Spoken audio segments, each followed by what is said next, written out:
2020 will go down in the record books as a year that defined America. Underlying this year of conflict were fundamental questions about who we are, and what we should strive to be as a nation. We are in an existential battle.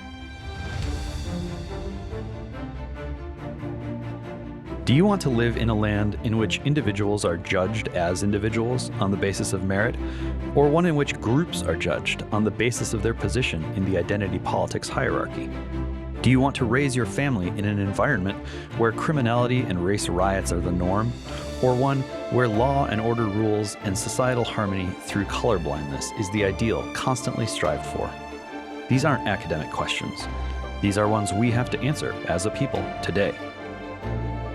Perhaps the greatest question of all concerning 2020 is whether we as a nation still have a desire to settle questions on their merits, by way of representative government, at the ballot box, or whether we wish to be a country where force and coercion rules, and where a permanent political class rules no matter who you vote for, and pulls out all the stops to make extra sure.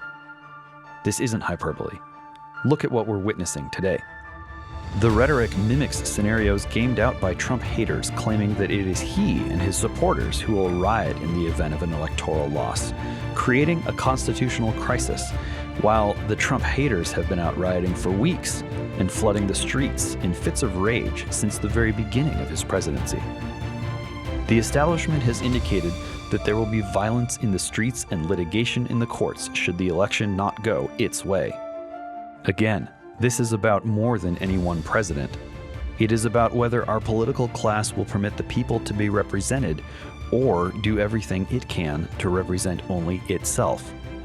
Its plan to retain power is to keep up the permanent coup against any anti-establishment figure who dares threaten its power and its privilege. Will we settle these questions at the ballot box?